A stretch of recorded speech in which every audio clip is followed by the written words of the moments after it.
ये अगर यहाँ नारा लगाएंगे आप इनको रोक नहीं रहे। मैं बोल रहा हूँ उनको भी और आपको भी। वो नारे लगा रहे हैं। आपने शुरू किया, माननीय प्रधानमंत्री पर टिप्पणी। नहीं, मैं अगर यहाँ नारा लगाऊंगा, प्लीज आप इसे पर बोलिए, संविधान पर बोलिए। तो इसलिए मैं ये कहना चाहता हूं, जरूरत से ज्यादा उतना ही काम करो जितना ठीक लगे। आप इधर बोले, आपस में बात करें। जरूरत से ज्यादा मत उड़ो। संजय जी प्लीज, जरूरत से ज्यादा मत उड़ो। संजय जी आप गली गली में शोर है। संजय जी नरेंद्र मोदी चोर है। कोई बात रिकॉर्ड पे नहीं जाएगी। नरेंद्र मोदी चोर कोई है। बात रिकॉर्ड पे नहीं जाएगी।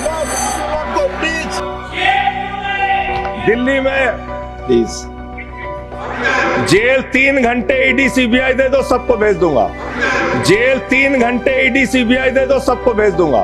मान्यवर बाबा साहब डॉक्टर भीमराव अंबेडकर जी ने जब भारत का संविधान लिखा तो हिंदुस्तान के सभी वर्गों के बारे में सोचा, सबके अधिकारों के बारे में सोचा। भारत कैसे तरक्की के रास्ते पे जाएगा, कैसे आगे बढ़ेगा, इसको लेके भारत के संविधान को बनाया उन्होंने। और उसमें एक एक करके जो संविधान की मूल आत्मा है वो मैं आपके सामने पढ़ना चाहूंगा कि उनकी मंशा क्या थी, हमारे संविधान की मंशा क्या है।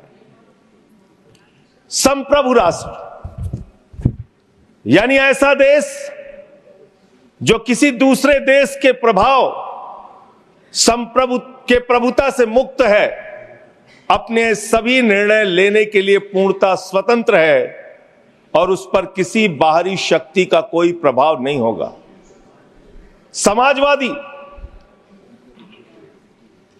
समाजवाद एक ऐसा विचारधारा है जो ये मानती है कि समाज के सभी लोगों तक संपन्नता का हिस्सा पहुंचना चाहिए। धन संपत्ति भी समाज से ही उपजती है, तो उसका बंटवारा भी शांतिपूर्ण और न्यायपूर्ण तरीकों से लोगों के बीच होना चाहिए। लोकतांत्रिक समाजवाद की यह विचारधारा कहती है कि धन समाज के कुछ लोगों तक सीमित नहीं रहना चाहिए। उत्पादन के साधनों पर लोगों का मिला जुला मालिकाना होना चाहिए। यह भारत का संविधान कहता है मान्यवर। और आज क्या स्थिति है, भारत की क्या स्थिति है मान्यवर, मोदी जी के राज में क्या स्थिति है। 5%, देश के 5% लोगों के पास देश की 60% संपत्ति है और देश के 50% लोगों के पास मात्र 3% संपत्ति है। और पिछले 2012 से लेकर अगर 21 तक का आप रिकॉर्ड इनका देखेंगे तो 40% संपत्ति 1% लोगों के पास गई है। यह है इनकी समाजवाद की विचारधारा, यह है इनकी बराबरी की सोच, यह किस तरीके से ये भारत के अंदर गैर बराबरी को जन्म दे रहे हैं। समाजवादी आंदोलन में नारा लगता था, समाजवादी आंदोलन में नारा लगता था, जब तक दुखी इंसान रहेगा धरती पर तूफान रहेगा। नारा लगता था, रोटी कपड़ा और मकान मांग रहा है हिंदुस्तान। नारा लगता था, धन और धरती बट के रहेगी, भूखी जनता चुप न रहेगी। लेकिन आज भारत को इस हालत में इन्होंने पहुंचा दिया है मान्यवर, जहां पर 3% संपत्ति 50% लोगों के पास है और 5% लोगों के पास देश की 60% संपत्ति है।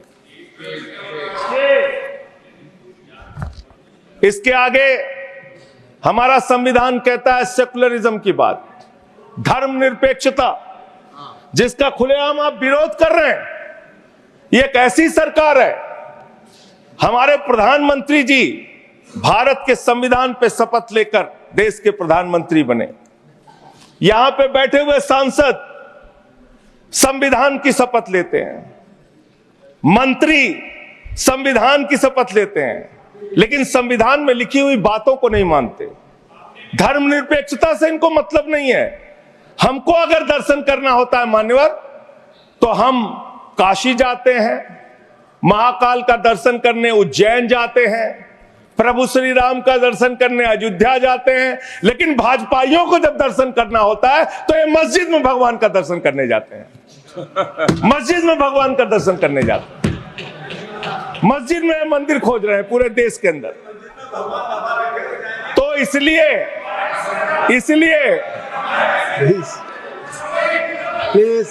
इसलिए मान्यवर, इसलिए मैं इनसे कहना चाहता हूं, कृपया शांत, घबराओ प्लीज सीट पर चीखना चिल्लाना शुरू कर देते हैं। जैसे ही बोलता हूं चीखना चिल्लाना शुरू। मान्यवर, ये भारत खोदो योजना चला रहे देश में, भारत खोदो योजना।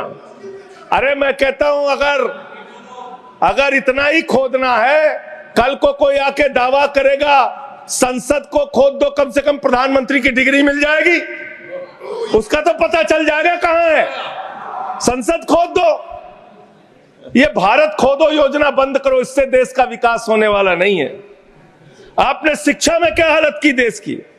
माननीय शिक्षा मंत्री जी यहां पे बैठे हुए हैं, मैं बताना चाहूंगा शिक्षा के स्तर को आपने कहां पहुंचा दिया।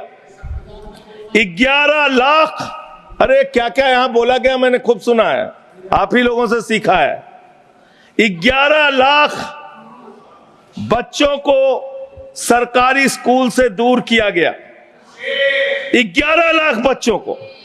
यह देश के अंदर शिक्षा की व्यवस्था है, और इसमें सबसे ज्यादा मान्यवर, अगर किसी राज्य की भागीदारी है जहां पे सबसे ज्यादा बच्चे सरकारी स्कूल से दूर हुए हैं, पिछले 8 महीने का आंकड़ा शिक्षा मंत्रालय ने लोकसभा में रखा, 11 लाख में से अकेले 7,84,000 बच्चे उत्तर प्रदेश में सरकारी स्कूलों से दूर गए। ये कर रहे हैं शिक्षा के नाम पे आप। देश की शिक्षा की व्यवस्था की हालत यह कर दी आपने। 63,000 बच्चे आसाम में सरकारी स्कूलों से दूर हुए। यह सरकार का आंकड़ा, मैं अपनी ओर से नहीं पढ़ रहा हूं। जब सरकार से पूछा गया शिक्षा पे कितना खर्च करते हैं, जीडीपी का कितना हिस्सा शिक्षा पे खर्च करते हैं, पिछले 3 वर्षों से भारत की सरकार जीडीपी पे 0.4% शिक्षा पे ऊपर खर्च करती है। और दिल्ली की सरकार, जहां अरविंद केजरीवाल की सरकार है, हम शिक्षा के ऊपर 25% बजट का हिस्सा खर्च करते हैं मानव। स्वास्थ्य के ऊपर दिल्ली के अंदर 13% हम खर्च करते हैं। और भारत की हमारी सरकार जो अपने आप को कहती है मोदी जी की बड़ी योजनाएं हैं, बड़ी ताकतवर सरकार है, मात्र 2% स्वास्थ्य के ऊपर खर्च करती है। यह इस देश की हकीकत है। कैसे समानता आएगी? कैसे संविधान में लिखी हुई बातों की सुरक्षा हो पाएगी? मैं दिल्ली की बात करूं, अगर एक राज्य सरकार दिल्ली के लोगों ने भी चुना, जिसको आप चलने नहीं देते, बार बार उसके ऊपर रोक लगाते हैं, लेकिन उस राज्य सरकार के काम क्या हैं वो आपको जानना बहुत जरूरी है। एक ऐसी सरकार जिसने, अब देखिए टोका टोकी करेंगे। आप बोलिए ना, आप बोलिए, आप क्यों उधर बात अभी ये लोग जब बोल रहे थे मैं चुपचाप सुना। आप बोलिए। अगर जेल वेल की बात करोगे ना, जिस दिन सत्ता परिवर्तन होगा एक भी आदमी बाहर नहीं दिखेगा। फिर ऐसी बातें मत करो, आपस में बात नहीं। संजय ये जी, धमकी देने की बातें मत करो। संजय जी, आपस में कोई बात नहीं। संजय जी प्लीज, नहीं कोई नहीं, आप लोग आपस में बात कंट्रोल कीजिए सर। सभी लोग आपस में बात, प्लीज आप बैठे रहे, प्लीज। ऐसे धमकी देके काम मत करो। आप विषय पे बोले। अडानी की दलाली करने वाली सरकार हमसे आप सवाल बोले कर रही। विषय पर। संजय जी जो विषय बोलेंगे, ये भ्रष्टाचार के बोलेंगे, विषय पर बोलिए प्लीज, विषय पर बोलिए प्लीज। अडानी की दलाली करने वाले हमसे सवाल करेंगे। मानिए मुझे लगता है कि संजय जी अपना आपा खो गए हैं और उन्होंने अपनी शब्दावली को ध्यान में रखना चाहिए और ये जो उन्होंने शब्द वाक्य इस्तेमाल किया है ये एक्सपंज होना चाहिए। प्लीज आप बोले, प्लीज प्लीज प्लीज बैठ। सर बोलिए, मैं दिल्ली के काम बता रहा हूँ। आप दिल्ली के काम बताइए, आपस में दिल्ली की सरकार ने क्या किया है संविधान की रक्षा के लिए? टीका टिप्पणी ना करें। दिल्ली की सरकार ने क्या किया है इस देश के नागरिकों को मजबूत बनाने के लिए? दिल्ली की सरकार ने क्या किया है शिक्षा और स्वास्थ्य पे काम करने के लिए? दिल्ली की सरकार ने क्या किया है बाबा साहब के लिखे गए एक एक शब्द को जमीन पे उतारने के लिए? दिल्ली के अंदर शिक्षा में हमने 25% खर्च किया, स्वास्थ्य में हमने 13% खर्च किया, दिल्ली में हमने बिजली फ्री दिया। पूरे देश में पहली सरकार है जो बिजली फ्री देने का काम करती है। दिल्ली के अंदर केजरीवाल जी ने 200 यूनिट बिजली फ्री, 400 यूनिट बिजली आधे दाम पे दिया। दिल्ली के अंदर केजरीवाल की सरकार ने इलाज मुफ्त किया, पानी मुफ्त दिया। दिल्ली के अंदर सीट पर बैठकर बुजुर्गों को तीर्थ यात्रा, माननीय मंत्री, बुजुर्गों को तीर्थ यात्रा कराने का काम किया। बुजुर्गों को तीर्थ यात्रा कराने का काम किया दिल्ली की सरकार ने। दिल्ली की सरकार ने माताओं बहनों के लिए बस की यात्रा फ्री करने का काम किया। और अगली योजना आ रही है, दिल्ली में केजरीवाल मुख्यमंत्री बनेंगे, दिल्ली की महिलाओं को 2100 रुपए हर महीने उनके खाते में पहुंचाया जाएगा। हम महिला को सशक्त करेंगे, मजबूत करेंगे। संविधान पर भी जोड़िए उसको, संविधान पर बोलिए। संविधान पे बोलिए, संविधान पर बोलिए संजय जी। संविधान के अंतर्गत मैं एक चुनी हुई सरकार के बारे में बोल रहा हूं। संविधान पर चर्चा हो रही है, दिल्ली में अपेक्षा होगी संविधान पे आप बोले और दिल्ली में आप बैठे रहे। मैं बोल रहा हूं, दिल्ली के अंदर 200 किलोमीटर के मेट्रो नेटवर्क को हमने 2015 से बढ़ाकर प्लीज स्पीक 450 किलोमीटर किया। संजय जी कॉन्स्टिट्यूशन पे बोलिए। सर उन्होंने अपने सरकार की उपलब्धि गिनाई, आपने उनको नहीं रोका। प्लीज, अगर हम दिल्ली में एक चुनी हुई सरकार के काम को बता रहे हैं, हम सबसे आग्रह कर रहे हैं अपने विषय पर बोलिए। जिस राज्य से मैं चुना गया हूं आपसे भी कर रहे हैं, उस राज्य में क्या काम हो रहा है, क्या ये देश, इनको दर्द क्यों हो रहा है? प्लीज विषय संविधान पर चर्चा, तकलीफ क्यों हो रही है? संविधान पे चर्चा हर सदस्य से, इनको तकलीफ क्यों हो रही है? हर सदस्य से हम अपेक्षा करते हैं संविधान पर बोले। तो दिल्ली में प्लीज जेल 3 घंटे ईडी सीबीआई दे दो, सबको भेज दूंगा। चलो दे दो ईडी सीबीआई। जी आप बोलते हैं, प्रमोट करते हैं, आप इसे पर बोलिए। ये सब चीजें नहीं जाएंगी, ये सब चीजें नहीं जाएंगी रिकॉर्ड पे। प्लीज, वो बोल रहे हैं जेल क्यों आपस में बात न करें, आप बोले संविधान पर। नहीं, आप प्रोग्राम को आपस में बात न करें प्लीज। प्लीज आप इस तरह टिप्पणी नहीं कर सकते माननीय सदस्यों पर, वो चीजें रिकॉर्ड में नहीं जाएंगी। इस तरह की टिप्पणी सदस्यों पर एक दूसरे पर करना, प्लीज आप विषय पर बोले। सर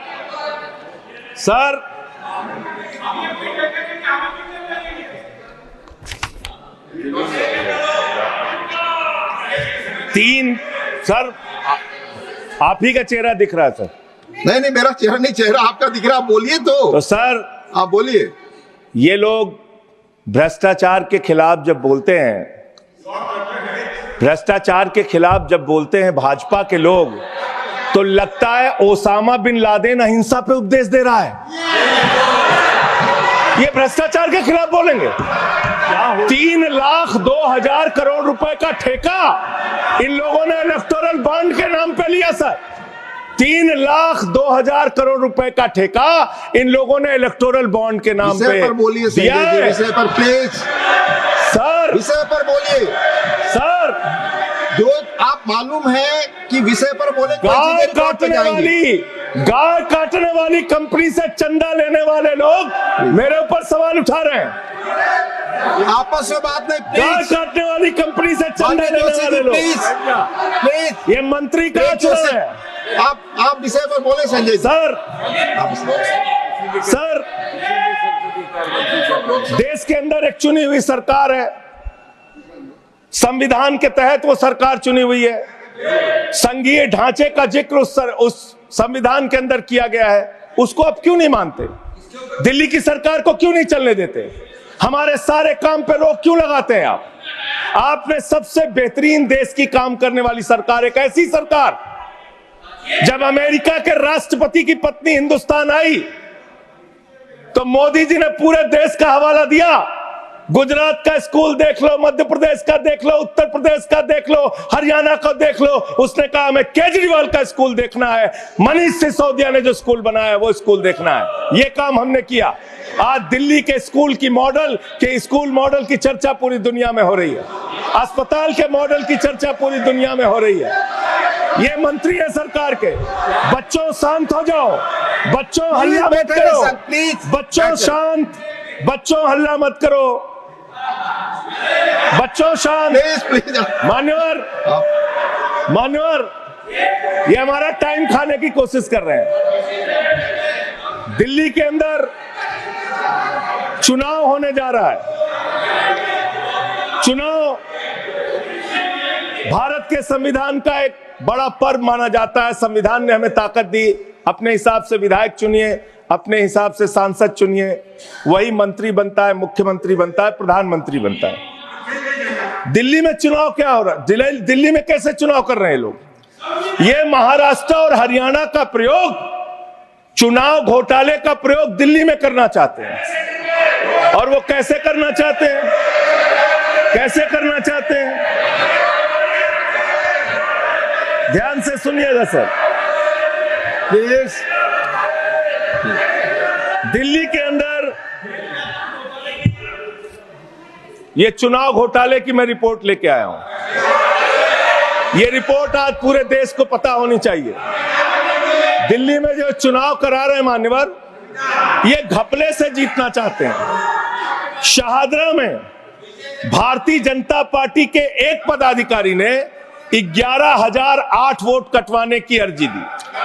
जनकपुरी में भारतीय जनता पार्टी के 24 कार्यकर्ताओं ने 4,874 वोट कटवाने की अर्जी दी। तुगलकाबाद में भारतीय जनता पार्टी के 15 कार्यकर्ता ने 2,435 वोट कटवाने की अर्जी दी। मानिए आप संविधान पर क्या चुनाव के बारे में बोलना गलत है? प्लीज आप बैठे प्लीज। क्या संविधान के अंतर्गत चुनाव नहीं होता सर? आप बोले सर चुनाव के बारे में आप बोले। हाँ तो ये आप गायब। फ्री एंड फेयर इलेक्शन संविधान ने दिया है। तुगलकाबाद में सर, तुगलकाबाद में एक बूथ है, बूथ नंबर 117, वहां कुल 1337 वोट हैं। उसमें से 554 वोट कटवाने की अर्जी 2 बीजेपी के कार्यकर्ताओं ने दी। पालम में भाजपा के 9 कार्यकर्ताओं ने 1641 वोट कटवाने की अर्जी दी। संजय जी, राजौरी गार्डन में सर चुनाव का अधिकार संविधान ने दिया। ऑथेंटिसिकेशन करेंगे। सर चुनाव का अधिकार संविधान ने दिया। जो आरोप लगा क्या हम चुनाव के घपले पे नहीं बोलेंगे यहाँ पे? प्लीज क्या चुनाव के घपले पे नहीं बोलेंगे? इसको चुनाव हाँ ऑथेंटिकेट करूंगा, करके ऑथेंटिकेट करूंगा sir. I will authenticate it please. मैं ऑथेंटिकेट करूंगा सर। आपकी बात सुन लिया सर। हरिनगर में आप बैठ जाए जगह पे अपनी। हरिनगर में भारतीय जनता पार्टी के 4 कार्यकर्ताओं ने 637 वोट कटवाने का आवेदन दिया। करावल नगर ने 2 कार्यकर्ताओं ने 3,260 वोट कटवाने की अर्जी दिया। मुस्तफाबाद में एक व्यक्ति ने 534 वोट मैं नहीं कर रहा। I am not एल्डिंग sir, I am not एल्डिंग। Leader of the house, I am not house. नहीं सर, ऐसे आप तो फिर ऐसे लोग करेंगे। आपको हम समय देंगे, आप देखिए। Leader of the house. नहीं, मैं एक ही बात स्पष्ट करना चाहता हूं कि जिस संविधान ने ये ताकत दी है कि वो वोटर्स लिस्ट के बारे में जो चर्चा कर रहे हैं कि उसको कटवाने का, वो प्रोविजन भी संविधान के अंतर्गत ही है। और उसमें देखने वाली बात यह है कि ये इतने दिन सत्ता पे कहीं रोहिंग्या और बांग्लादेशी के वोटों पर तो नहीं बने हुए थे। माने संजय जी, इतनी शानदार बात आज की है लीडर ऑफ द हाउस ने सर। मैं इनका नमन करता हूं। इतनी बढ़िया बात इन्होंने कह दी कि मैं इसका जवाब जरूर दूंगा। सर इन्होंने कहा कहीं ऐसा तो नहीं जिनके नाम काटे जा रहे हैं वो रोहिंग्या हैं। हमारे उत्तर प्रदेश के भाई, हमारे पूर्वांचल के भाई, हमारे यूपी बिहार के भाई जो 40-40 साल से दिल्ली में रह रहे हैं, अपने श्रम अपने खून पसीने से दिल्ली को बना रहे हैं, आप उनको रोहिंग्या करें। आप उनको रोहिंग्या करें। हिम्मत कैसे हुई आपकी? हिम्मत कैसे हुई आपकी? आप बैठे। आप हमारे पूर्वांचल के भाइयों को रोहिंग्या कहेंगे? हिम्मत कैसे हुई आपकी? हिम्मत नहीं होनी चाहिए आपकी। आगे आगे बोले। पूर्वांचल के लोगों को ये बांग्लादेशी कह रहे हैं। मैं नाम पढ़ रहा हूं, राम सिंह बसंत विहार में रहते हैं, उनका वोट कटवाया गया। राम बसंत विहार में रहते हैं। आप सब बैठिए। ये पता है सर, आपके सदन पर रखूंगा। ये हिंदू लोग हैं, हिंदू लोग हैं, इनका नाम राम है, इनका नाम राम है, राम, इनका नाम राम है, राम। प्लीज बैठे। छोटेलाल वर्मा, आप बैठे। छोटेलाल वर्मा, अंबेडकर नगर, बस्ती, आरके पुरम, दिल्ली, इनका नाम कटवाया गया। सोनिया, अंबेडकर नगर, बस्ती, आरके पुरम, इनका नाम कटवाने की अर्जी दी गई। संतोष कुमार, अंबेडकर नगर, बस्ती, आरके पुरम, इनका नाम कटवाने की अर्जी दी गई। आशा, अंबेडकर नगर, बस्ती, आरके पुरम, इनका नाम कटवाने की अर्जी दी गई। गीता, हरकेश, सुशील कुमार, नरेंद्र, सुमन, ये सारे नाम लेके आया हूं। ये हमारे यूपी के, बिहार के, ये दिल्ली में रहने वाले 40-40 साल पुराने रहने वाले लोग हैं। ये बांग्लादेशी नहीं है, ये रोहिंग्या नहीं है। इनको आपने रोहिंग्या और बांग्लादेशी कहा है। पूर्वांचल के लोग आपकी जमानतें जब्त कराएंगे दिल्ली के चुनाव में, देखना। सर आप ही दिख रहे हैं, मेरी बात तो नहीं जा रही। बोलिए, आप ही बोल रहे हैं। सर आपको मैंने नाम पढ़ के बता दिया, ये लिस्ट यहां रखूंगा और मैं चाहता हूं ये ऑथेंटिकेट करने के लिए आपने कहा मैं नाम दूंगा। इसकी उच्च स्तरीय जांच कराइए, कैसे इन लोगों के नाम कटवाने की अर्जी दी जा रही है। यही महाराष्ट्र में घोटाला किया इन लोगों ने, यही हरियाणा के अंदर घोटाला किया इन लोगों ने। ये चुनाव घोटाले से जीतना चाहते हैं, दिल्ली में ये चाल चलेगी नहीं, याद रखना। केजरीवाल और आम आदमी पार्टी यहाँ पे बैठी है, संविधान पर बोलिए। यहाँ पे ये चाल नहीं, संविधान पे बोल रहा हूँ। चुनाव ही गड़बड़ कर देंगे, आगे बढ़िए। चुनाव ही गड़बड़ करेंगे तो संविधान कहाँ से बचेगा सर? चुनाव ही निपटाने पे लगे हुए हैं ये लोग। सर दूसरी बात हुई दलितों के अधिकार की और बांग्लादेशी घुसपैठिया। सर पिछले 10 साल से हिंदुस्तान में किसकी सरकार है सर? क्या यहाँ पे ट्रंप की सरकार है? क्या ओबामा की सरकार है? यहाँ पे यहाँ 10 साल से किसकी सरकार है? 10 साल से यहाँ पे महामानव की सरकार है। महामानव की सरकार है 10 साल से।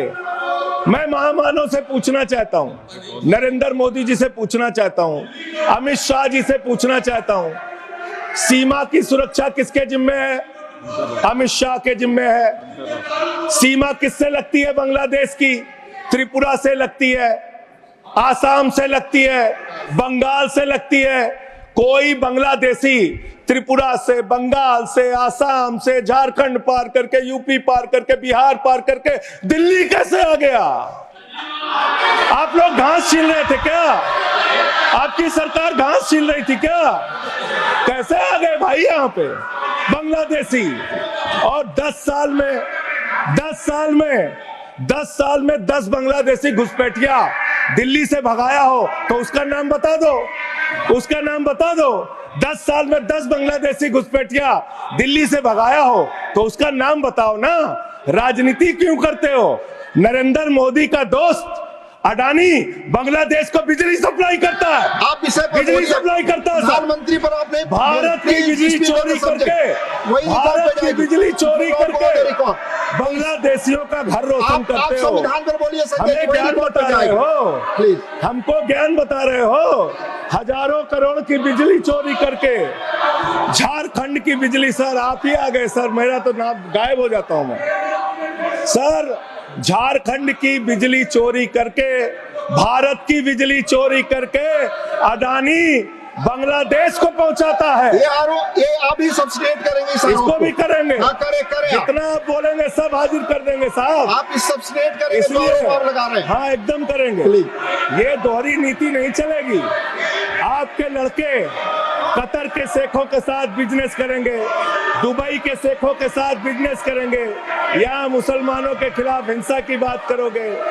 मैं एक बात इन लोगों को समझाना चाहता हूँ, दिल्ली चुनाव में आ रहे हो, शांति से आना, एकदम शांति से आना। यहाँ पे अगर गंदी राजनीति की, हिंदू मुसलमान किया, तो हमने दिल्ली वालों को सिखा दिया है। जब तुम कहोगे हिंदू मुसलमान, वो कहेंगे स्कूल अस्पताल, स्कूल अस्पताल, स्कूल अस्पताल। आपको मैं बताना चाहता हूँ, यहाँ किसी भी तरह की तानाशाही और दादागिरी दिखाने की कोशिश मत करना। दिल्ली का चुनाव मुद्दों के ऊपर लड़िए, चुनाव का घोटाला मत कीजिए। चुनाव हार रहे हो तुम 3 बार से, तो तुम सोच रहे हो वोटर लिस्ट में गड़बड़ी करा देंगे। इससे काम नहीं चलेगा सर। हम काम की बात करते हैं, दलितों के अधिकार की बात यहाँ पे हुई, दलितों के अधिकार की बात। मान्यवर ST, SC, OBC, ये 3 कैटेगरी, ST, SC, OBC, ये तीन कैटेगरी में भारत सरकार के अंदर ज्वाइंट सेक्रेटरी लेवल पे और सेक्रेटरी लेवल पे 322 अधिकारी हैं। और सरकार का आंकड़ा है, मेरा नहीं। ये क्या कह रहे हैं? ये कह रहे हैं दलित SC कैटेगरी के अनुसूचित जाति 16, ST 13, 39 OBC और 254 जनरल कास्ट के लोग हैं। ये आपका दलितों, पिछड़ों और आदिवासियों के प्रति न्याय है। ये कर रहे हैं आप उनके साथ। लेटरल एंट्री के जरिए आप दलितों, पिछड़ों, आदिवासियों का आरक्षण खा रहे हैं।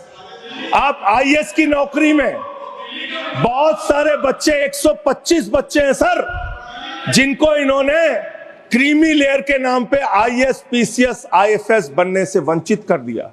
ये इनका इतिहास है। ये कर रहे हैं दलितों के साथ साथ। मंदिरों में घुसने नहीं देते।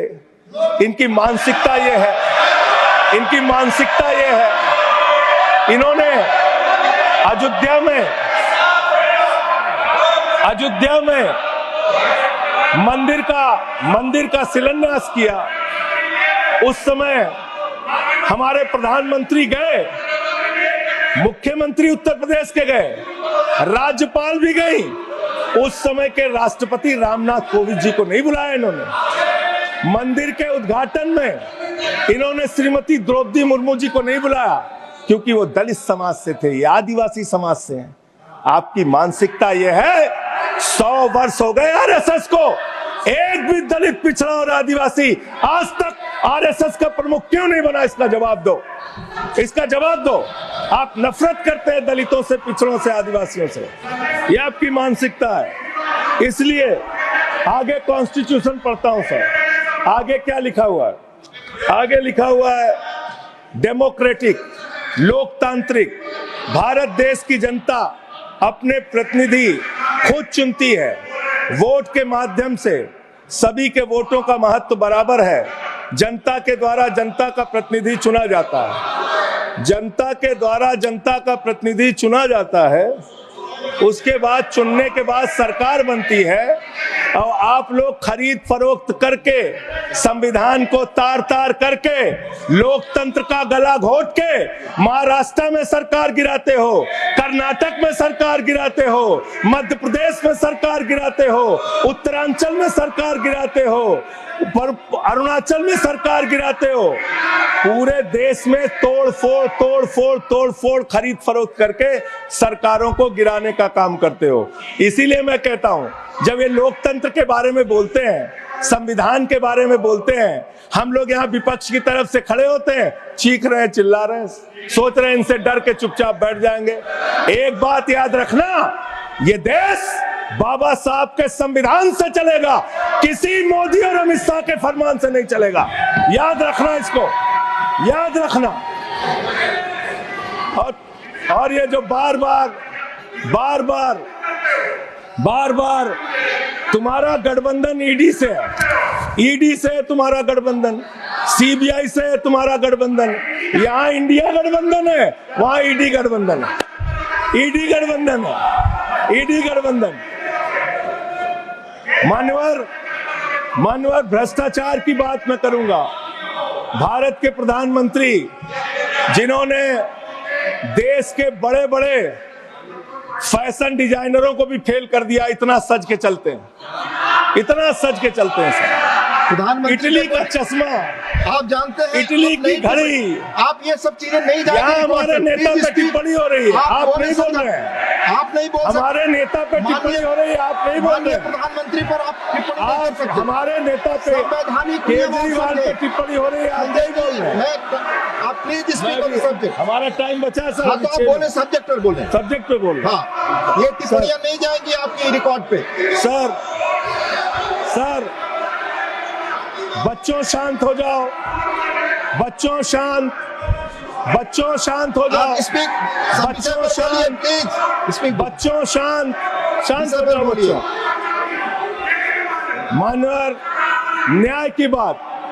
न्याय की बात, भारत का संविधान सभी नागरिकों को सामाजिक, आर्थिक, राजनीतिक स्तर पर न्याय देने का वादा करता है। ये न्याय दे रहे हैं भारत के लोगों को सर, ये न्याय कर रहे हैं भारत की जनता को, ये न्याय दे रहे हैं। आज चुनी हुई सरकारों को प्लीज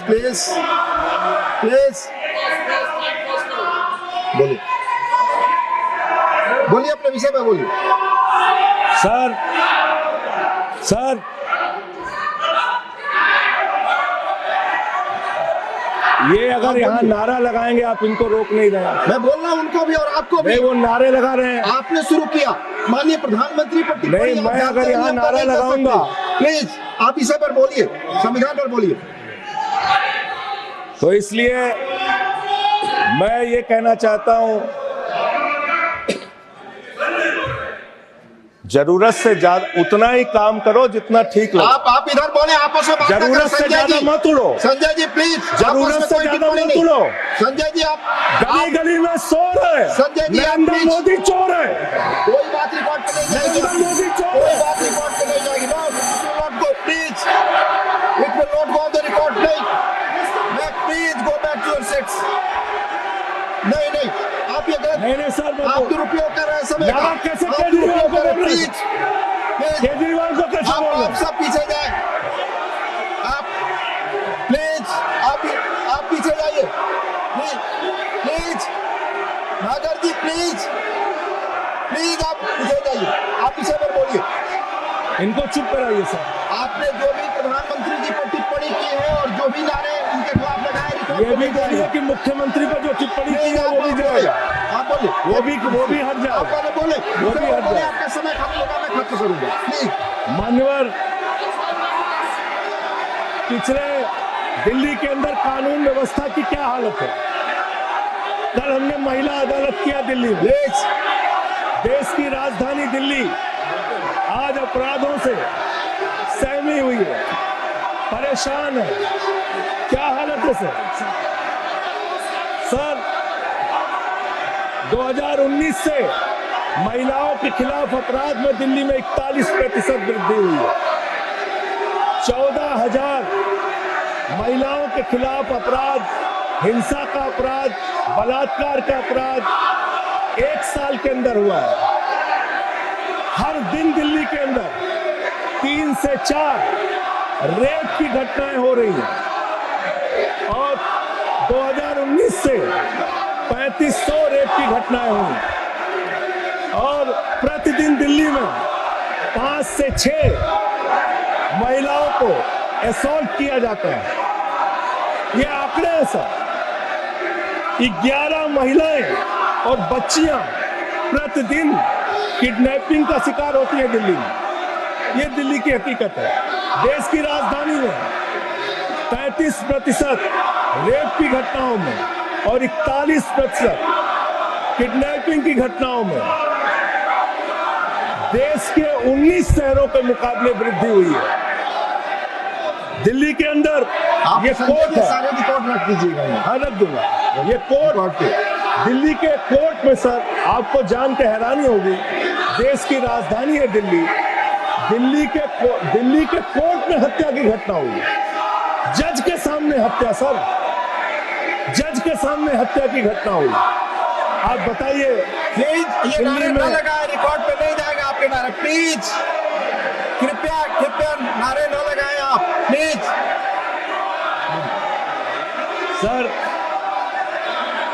सर दिल्ली के अंदर कोर्ट में हत्या हुई, देश की राजधानी में राष्ट्रपति रहते हैं, प्रधानमंत्री रहते हैं, उपराष्ट्रपति रहते हैं, सारे लोग, सर मेरा वीडियो नहीं आ रहा, आप सारे लोग रहते हैं देश की राजधानी में, और इस देश की राजधानी की अदालत में हत्या हो रही है। इसलिए मान्यवर, मैं आपके माध्यम से अनुरोध करना चाहता हूं अंत में एक बात कह के, आज जब मैं आ रहा था, काशी लंका में रेहड़ी पटरी वालों की दुकानें तोड़ी जा रही हैं, गरीबों को उजाड़ा जा रहा है। जिस राजधानी दिल्ली में हम लोग रहते हैं सर, झुग्गी बस्तियों को तोड़ा गया, झुग्गी बस्तियों को उजाड़ा गया, और हर साल का आंकड़ा है, मैं आपके सामने मेरा रखूंगा। आग्रह होगा, प्लीज अपने सीट पर जाएं, प्लीज। मान्यवर, एक बशीर बद्र की लाइन है, लोग टूट जाते हैं, लोग टूट जाते हैं, बस खत्म हो रहा है, लोगों के घर उजाड़े जा रहे हैं सर, फिर आप ही का चेहरा आ रहा है सर, गरीबों को घर उजाड़ा जा रहा है दिल्ली में। बशीर बद्र की एक लाइन के साथ अपनी बात को खत्म करूंगा, लोग टूट जाते हैं एक घर बनाने में, तुम तरस नहीं खाते बस्तियां जलाने में, लोगों को उजाड़ना बंद करो। तुमने अयोध्या में उजाड़ा, तुमने काशी में उजाड़ा, तुमने दिल्ली में उजाड़ा। ये बुलडोजर राजनीति से देश का भला होने वाला नहीं है, ये चीखने चिल्लाने से कुछ नहीं होने वाला, और तुम्हारी तानाशाही के आगे झुकेंगे नहीं कभी। धन्यवाद। ये नारेबाजी लगा के धन्यवाद संजय जी, धन्यवाद, बहुत बहुत धन्यवाद। धन्यवाद। प्लीज माननीय लीडर, प्लीज माननीय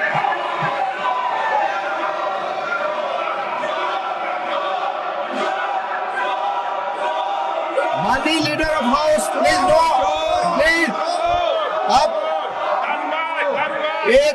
एक दूसरे पर टिक्का टिप्पणी और इस तरह के नारे न लगाएं, प्लीज प्लीज प्लीज। नो, आपस में बातें, प्लीज। माननीय एलओपी, आप कुछ बोलने वाले थे। माननीय लीडर ऑफ हाउस, 3 बातें बताना चाहता हूँ। जी। पहली बात, जो संजय सिंह जी ने कही कि फलाने राम फलाने राम फलाने राम, संविधान में, इलेक्शन कमीशन में पूरा अधिकार है किसी व्यक्ति को किसी के वोट कर ऑब्जेक्शन करने का, और ऑब्जेक्शन में रीज़न देने का होता है। जिन लोगों ने भारतीय जनता पार्टी की तरफ से ऑब्जेक्शन दिया है तो साथ में रीज़न भी दिया है, और वो चाहे पूर्वांचल हो, चाहे रोंगिया हो, चाहे बांग्लादेशी हो, चाहे घुसपैठिया हो, वो सब उसमें आते हैं। दूसरी बात, इसलिए इसको राजनीतिक रंग देने की जरूरत नहीं है। इसको संजय जी प्लीज बैठिए, आप प्लीज बैठिए, आप मैं आपसे आग्रह करता हूँ, संजय जी प्लीज बैठिए। ये आपस में गला फाड़ प्रतियोगिता ना करें, प्लीज बैठे, प्लीज। हाँ, इसको संविधान के नजरिए से देखने की आवश्यकता है, और आज हम संविधान पर चर्चा कर रहे हैं। इसको राजनीतिक रंग देने की जरूरत नहीं है। दूसरी बात आपने कही, सरकारें गिरा दी। अरे भाई, मध्य प्रदेश में हम 5वीं बार चुन करके आ गए, उत्तर प्रदेश में हम दूसरी बार लगातार आ गए। आपने महाराष्ट्र के बारे में कहा कि खरीद फरोख्त हुई, महाराष्ट्र ने landslide victory Bharatiya Janata party को दी। अरुणाचल प्रदेश में राउत साहब लैंडस्लाइड आप तो उस दिन बोल रहे थे कि मैं तो विश्वास ही नहीं कर पा रहा हूं, लैंडस्लाइड। और अरुणाचल प्रदेश में लगातार तीसरी बार आ गए हम, गोवा में लगातार हम तीसरी बार आ गए, हम हैट्रिक बना रहे हैं और जनता के आशीर्वाद से आ रहे हैं। और वह समय दूर नहीं जब दिल्ली में भी आएंगे। लेकिन मैं संजय जी से यह जरूर कहना चाहता हूं कि भावनाएं कभी भी सीमा को क्रॉस नहीं करना चाहिए। और इस सदन के डिबेट को जहां जहां आपने उसका स्तर नीचा किया है, उपसभापति जी आप जरा रिकॉर्ड देख करके उनको एक्सपंज करने की कृपा करेंगे, इतना ही मैं देखा जाएगा।